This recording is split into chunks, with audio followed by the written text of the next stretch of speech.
Tonight, we descend into one of history's most bewitching and deadly obsessions. A world where love wasn't just blind. It was toxic, corrosive, and brewed in the shadowed corners of human desperation. This is a journey into a time when a broken heart wasn't just a metaphor. It could be a death sentence. What if I told you that in the cobbled, gaslit alleyways of medieval Europe, desperate lovers didn't just pen anguished poetry or sing mournful ballads beneath moonlit windows? They sought a darker solution. They turned to clandestine concoctions, mysterious elixirs that promised to ignite the fires of passion, but more often deliver the cold, final sleep of the grave. Picture this, if you will. The year is 1348. A young woman named Genevieve, barely 17, moves silently through her small chamber in Paris. The world outside is gripped by the creeping terror of the Black Death, but inside her small world, a more personal plague rages. Her hands, trembling almost uncontrollably, clutch a small, clave vial of dark, viscous liquid,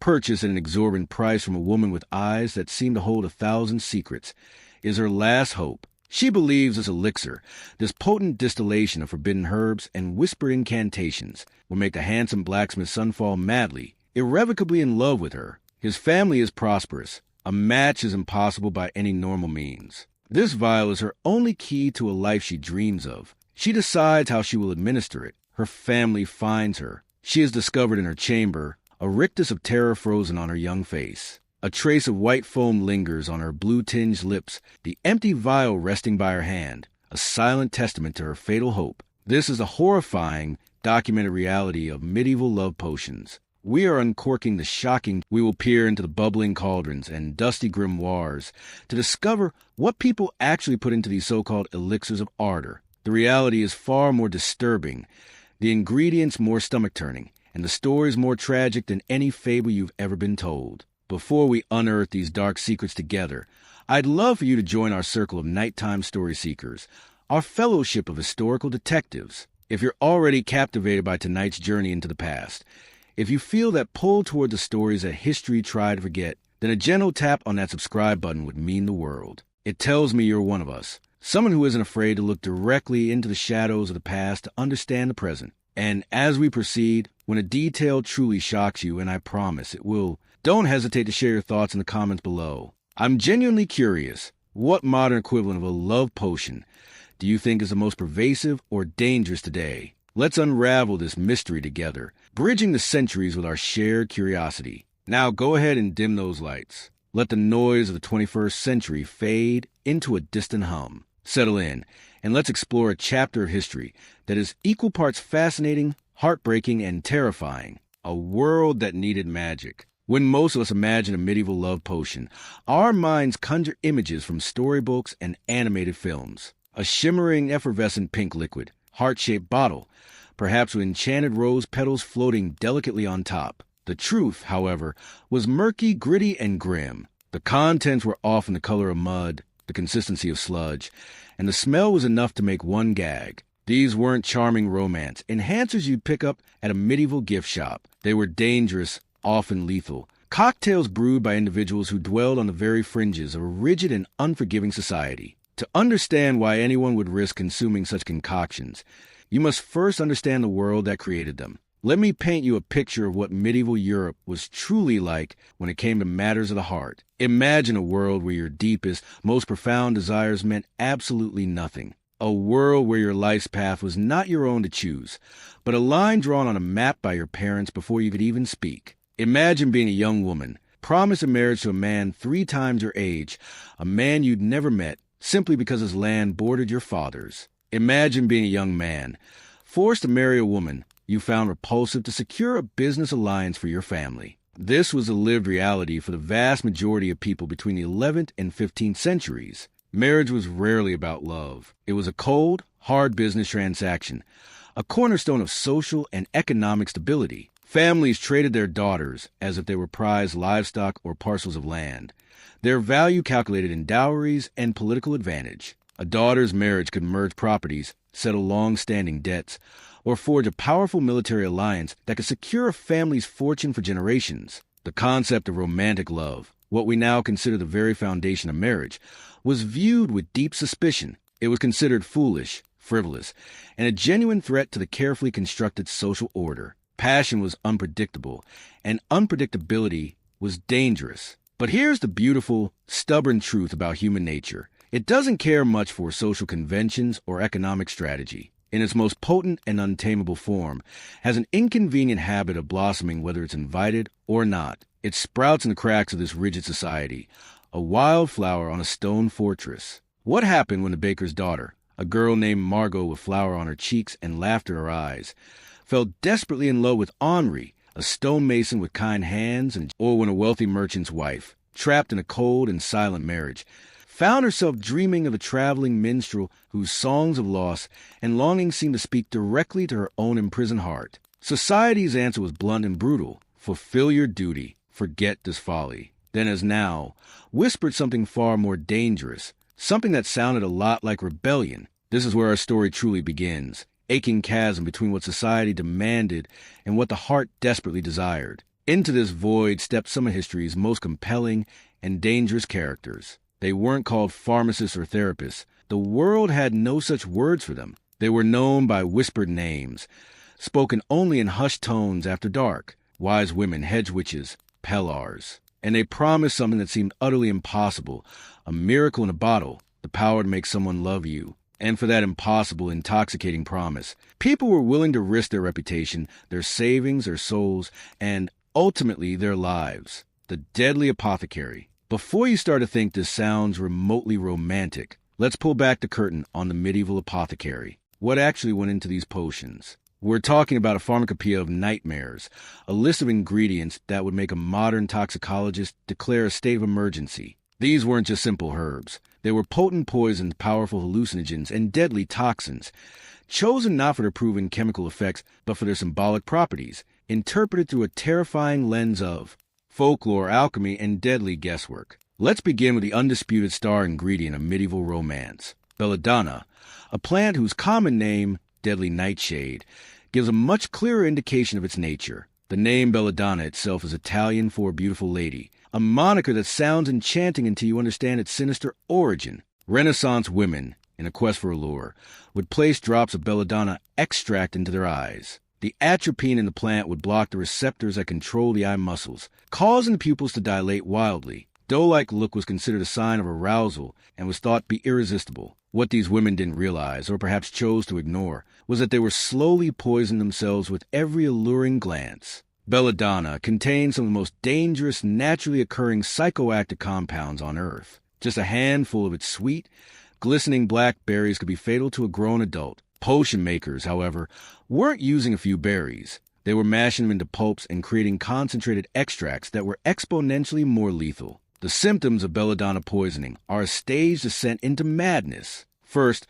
a wave of disorienting euphoria washes over the victim. They feel incredibly happy, confident, and uninhibited. This initial effect likely convinced many desperate lovers that the potion was working its magic. Then the hallucinations begin. These are not gentle visions. They are vivid, all-consuming sensory deceptions. A user might see their beloved's face in the flickering candlelight, hear romantic music swelling from an empty room, or feel the phantom touch of a lover's hands on their skin. But as the poison tightens its grip, the experience curdles into absolute terror. Victims would develop what physicians of the time called mad fever. Their skin becomes hot and dangerously flushed.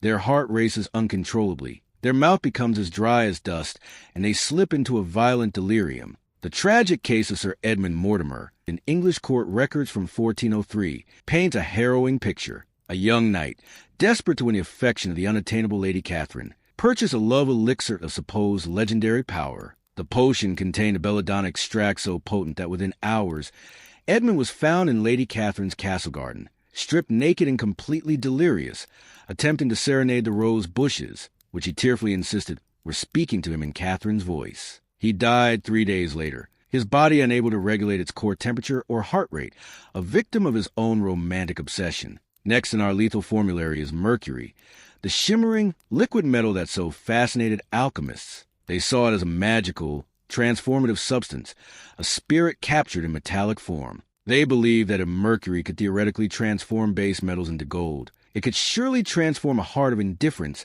into a heart of pure love. Its fluid, shape-shifting nature was thought to make the drinker's heart and mind equally malleable. The reality was far more horrific. Mercury is a potent neurotoxin. Poisoning from it causes a condition known as erethism, characterized by violent mood swings, severe memory loss, and the infamous Mad Hatter syndrome, a collection of neurological symptoms, including tremors and psychotic episodes, named for the hat makers who historically went mad from using mercury to treat felt. A chilling account from the diary of a 14th century monk describes a young woman named Rose who was given a mercury-based potion by a hopeful suitor. She does speak in tongues unknown, her hands shake as autumn leaves, and she weeps tears of joy and sorrow in the same breath. Her beloved comes to visit, but she no longer recognizes his face, calling him a stranger one moment and her angel the next. Rose lived for 6 more months, a prisoner in her own decaying body. As her hair fell out, her gums bled, and her teeth, the poison had systematically dismantled her mind and body,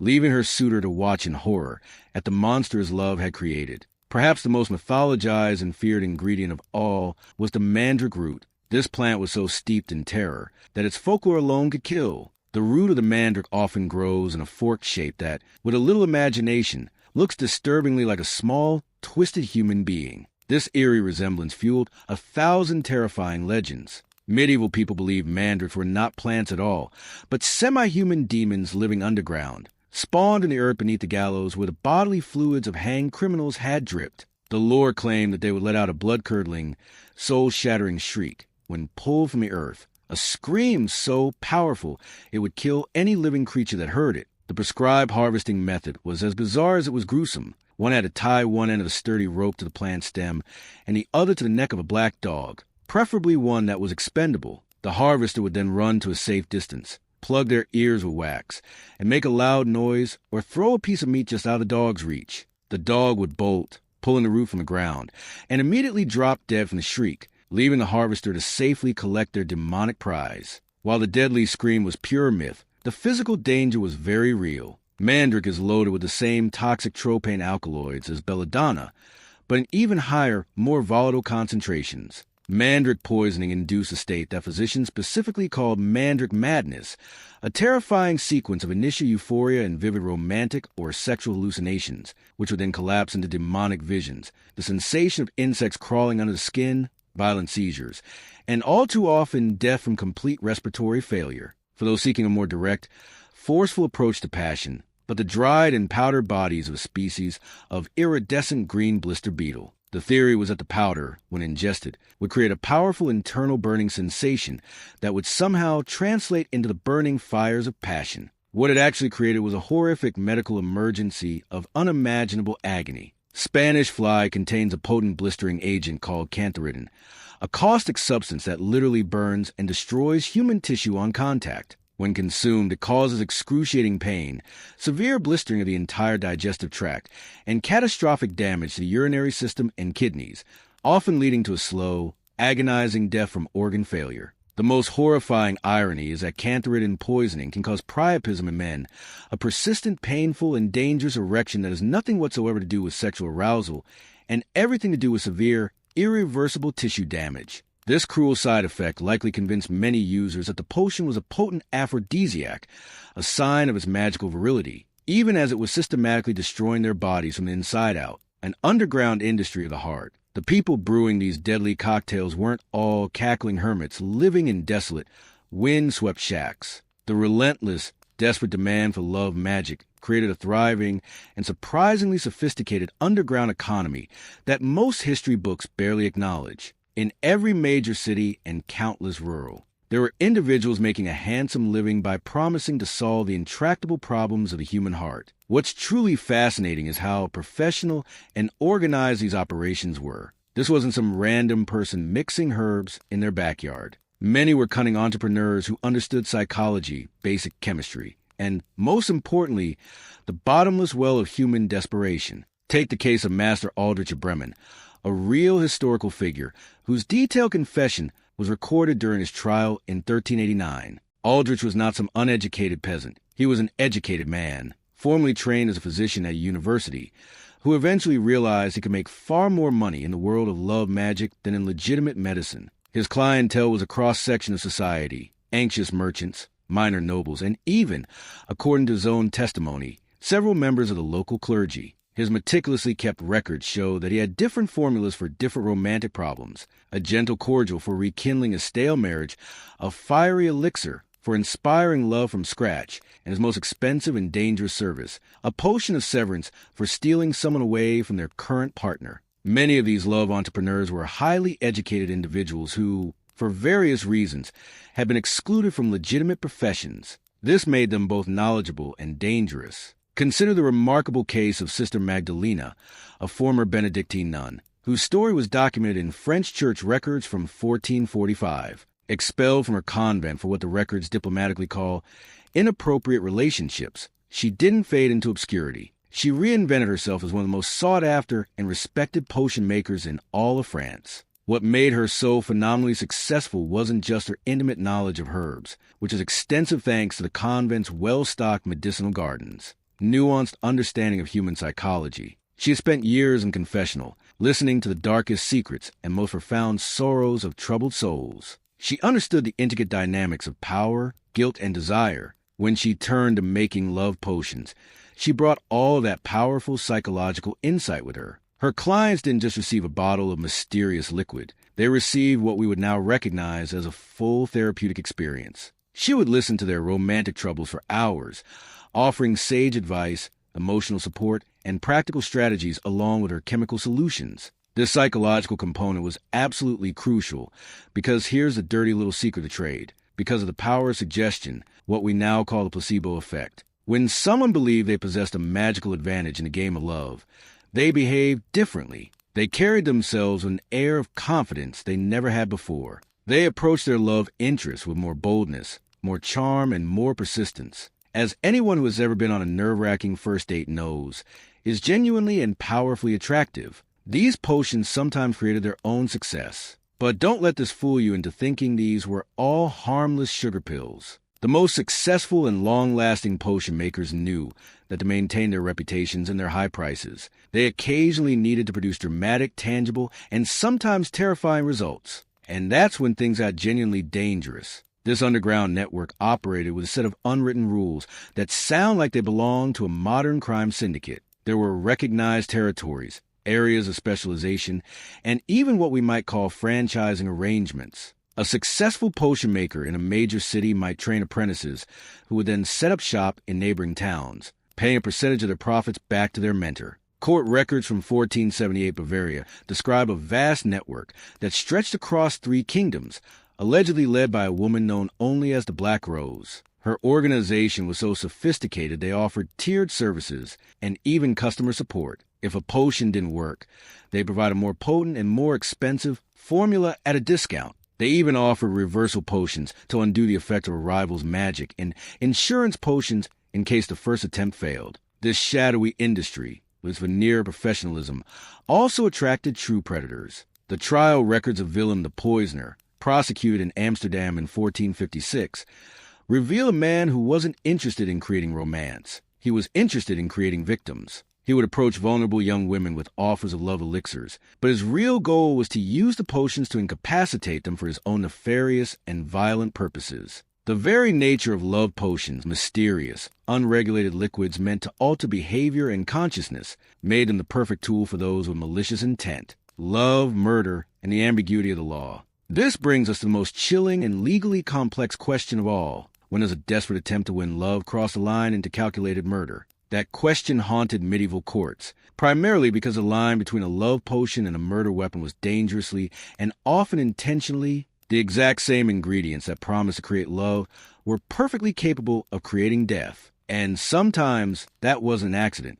It was the entire point. What made these cases so fiendishly challenging for investigators and judges was that the perpetrators often had a built-in defense. They claimed they never intended to cause harm. They were just naive, heartbroken lovers trying to win someone's affection. Consider the infamous case of Isabella, a 14th century Italian noblewoman. She was trapped in a politically arranged and loveless marriage to a man 30 years her senior. She fell deeply in love with a young artist commissioned to paint her portrait. She claimed during her trial wasn't to kill her husband and be free to pursue the artist. It was to use potions to rekindle her husband's affection, to make her marriage bearable enough that she could resist the temptation of her new love. She consulted a local wise woman who provided her with a series of increasingly potent elixirs to secretly administer. The first few mild herbal concoctions seemed to work. Her husband became more attentive. Encouraged by this apparent success, Isabella asked for something stronger, something that would restore the passion of their youth.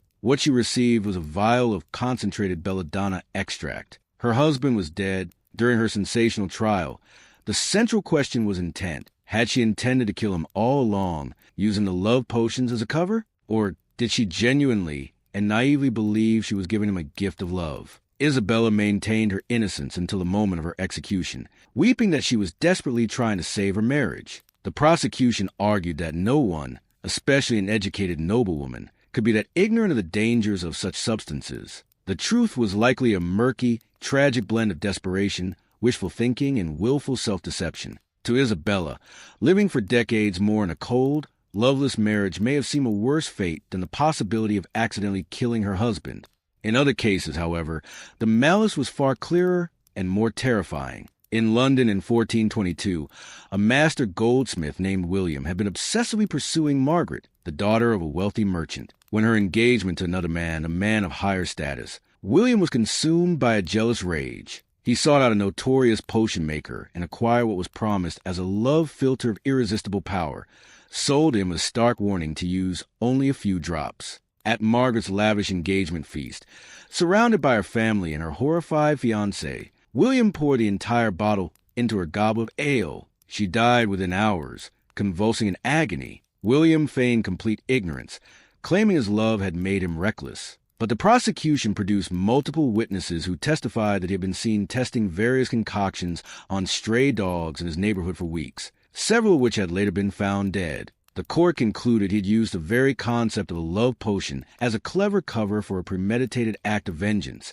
deciding with cold fury that if he couldn't have Margaret, these cases reveal something deeply disturbing about how medieval society's commodification of love had, in some ways, normalized violence in romantic contexts. When love is seen as a prize to be won, a territory to be conquered, rather than a feeling to be mutually shared, potential partners and rivals can easily become viewed as obstacles to be overcome by any means necessary. The perpetrators, whether driven by what they called love, by pure lust, or by cold greed, all shared one chilling characteristic. They treated their human targets as objects, as problems to be solved or eliminated, stripping them of their agency and their very humanity. The Church's holy war on love. Nothing terrified the institutional power of the medieval Catholic Church, quite like the idea of ordinary people taking control of their own romantic and sexual destinies. When the most powerful and pervasive institution in Europe declared a holy war on love magic, the result was not a safer society. It was a systematic campaign of terror that made the dangers of the potions themselves seem almost quaint by comparison. The Church's position was not just theological, it was existential. Its entire social and moral structure was built on the principle that powerful human desires, especially those of a romantic or sexual nature, must be rigorously controlled and channeled by divine authority. Marriage was a holy sacrament, administered by the Church. Love was meant to be secondary to duty and procreation. The idea that a common person could use magical, earthly means to override God's plan for their life, to inflame a heart that God had not intended for them, was nothing short of heretical rebellion. Pope Innocent VIII's infamous 1484 document, the Malleus Maleficarum, or the Hammer of Witches, specifically and repeatedly targeted love magic as a primary form of demonic influence, a corrupting force that threatened the very foundations of a stable, what began as a seemingly reasonable concern for public health and morality. After all, these potions were genuinely killing people, quickly devolved into something far more sinister. It became a ruthless persecution of anyone who dared to operate outside the Church's strict control over matters of the heart. Let me tell you about Sister Agatha of Cologne, a name that has come down to us through the grim records of the Inquisition. Agatha wasn't a malicious potion maker or a village hedge witch. Scholarly Benedictine nun whose only crime was possessing profound and respected knowledge of herbal medicine. In 1427, after several suspicious deaths occurred in the villages surrounding her convent, the local bishop needed a scapegoat, armed with the authority of the Church. Searched her small, they found what they later described in court as implements of diabolic practice, a collection of meticulously labeled dried medicinal herbs, a mortar and pestle for grinding them, and her detailed journals on their properties and uses. To our modern eyes, these are the tools of a dedicated healer and scientist. In that climate of fear, it was undeniable proof of witchcraft. During her interrogation, which lasted for 3 agonizing weeks and involved methods of physical and psychological torment we would recognize as torture, the inquisitors didn't seek the truth. They systematically manufactured it. They asked leading, inescapable questions. Did you not brew potions to inflame the hearts of men against their will? Did you not consort with demons in the woods to learn the secret to compelling love? Through the pain, initially denied these fantastical charges, the questioning became more brutal. After weeks of relentless agony, a broken Agatha confessed to everything they wanted to hear. She was burned at the stake in the public square of Cologne in 1428, and her case was widely publicized and used as a precedent to launch a wave of similar persecutions that swept across the Holy Roman Empire. This created a suffocating climate of terror. Midwives were targeted because their knowledge of herbs-related to fertility and childbirth was deemed magical and suspicious. Healers were accused when their successful treatments for melancholy or female complaints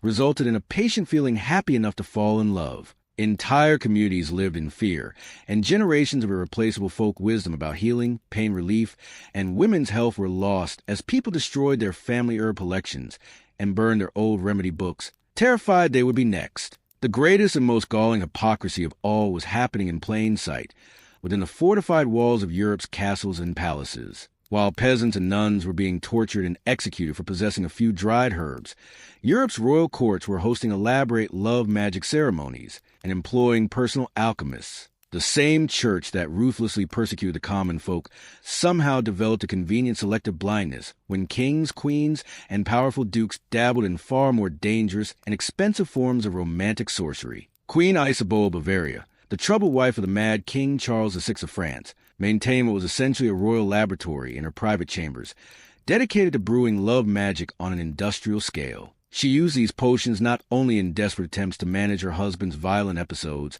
but also to manipulate the loyalties and romantic entanglements of her courtiers and political rivals, viewing love magic as just another tool of statecraft. When her extensive and dangerous schemes were discovered, she faced absolutely no consequences from the church. Power, it turned out, was the ultimate protection from accusations of heresy. Echoes in the modern world, and perhaps a little comforting, to look back at this dark and superstitious history with a sense of modern superiority. We have science, psychology, and the guiding light of reason. We no longer believe in magic potions. We are past such primitive folly. Fast forward 500 years from those dusty medieval laboratories, you'll find something remarkably familiar in the landscape of our modern world. We don't call them love potions anymore, of course. We call them pheromone sprays, performance-enhancing drugs, and social anxiety medication.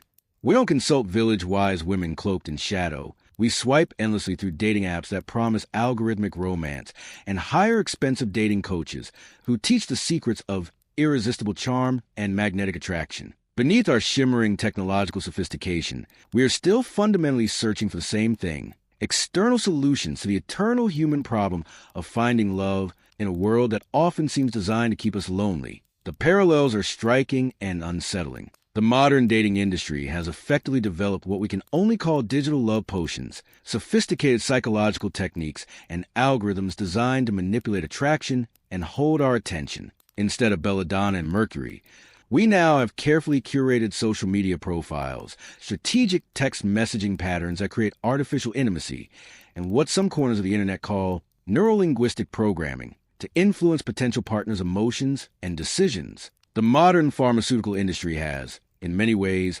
legalized, medicalized, and commercialized some of the very same approaches that got people burned at the stake in medieval times. We have antidepressants that can genuinely and profoundly affect mood and social confidence, anxiety medications that can reduce the paralyzing fear that prevents people from approaching potential partners, and a whole host of medications specifically designed to enhance sexual performance and desire. The crucial difference, of course, is that modern pharmacological interventions are regulated, clinically tested, and prescribed by licensed physicians rather than being brewed in secret by desperate charlatans. But the fundamental human impulse behind their use remains eerily the same: the deep-seated desire to use a chemical intervention to solve a romantic problem that might be better addressed through therapy, introspection, personal growth, or simply accepting the painful truth that not every romantic desire can or should be fulfilled. With their addictive variable ratio reinforcement schedules, the same psychological mechanism that makes slot machines so compelling perfectly mirror the compulsive behavior of medieval potion users. Just as a desperate medieval lover would try a stronger, more expensive potion when a weaker one failed, a modern dating app user often responds to romantic disappointment and loneliness by downloading more apps, upgrading to premium features, or spending an increasing amount of time and money on digital platforms that promise, but rarely deliver, lasting romantic satisfaction. The fundamental human desire remains unchanged: the search for a magical fix, a shortcut to bypass the pain and vulnerability of loneliness and rejection. The story of medieval love potions, therefore, serves as a powerful and timeless cautionary tale. It reminds us that the desire for love is one of our most powerful and primal motivations, capable of driving us to extraordinary lengths of creativity and a terrible, self-destructive decisions. But the history of this dark obsession also holds a profound secret, the ultimate lesson that desperate lovers throughout the ages fail to grasp. After exploring centuries of deadly elixirs and magical manipulation, it becomes clear that the most powerful love magic ever discovered doesn't require a single drop of a mysterious liquid. The greatest irony in this entire tragic history is that the most effective way to inspire genuine, lasting, and meaningful romantic attraction has always been freely available to everyone. And it's the one thing that desperate medieval lovers, and many of us today, are most afraid to try. The real magic is vulnerability. The courage to be authentically, imperfectly, and unapologetically yourself, even when it's terrifying. Consider the story of Francesco and Giuliana, two ordinary people from 15th century Florence. Francesco had spent years of his life and his entire inheritance on increasingly elaborate and expensive love magic schemes to win Giuliana's affection, all to no avail. At his lowest point, financially ruined, emotionally devastated, and disowned by his family, he made a radical decision. He decided to tell the complete, unvarnished truth about the potions, his foolishness, his desperation, and his ruin. In a letter that miraculously survived, he confessed, "I realize now that in seeking to make you love me through artificial means, I never gave you the opportunity to know who I really am, nor did I take the time to discover who you truly are." Giuliana's response reveals why this act of raw, unfiltered honesty succeeded where all the expensive magic had failed. She wrote back, "Today, for the first time, I feel I am meeting the real Francesco, and I find myself genuinely curious to know more." Their relationship blossomed from that single moment of authentic connection, built not on magic. Real love requires risk. It demands that we show up as our flawed, authentic selves. It asks us to see others as they truly are, not as we wish they would be. The most profound lesson from the ashes of medieval alchemy and the digital glow of modern screens is that the qualities that make us genuinely attractive, confidence, empathy, kindness, a sense of humor, emotional stability, the capacity for genuine connection, these things cannot be purchased, consumed, or conjured through external means.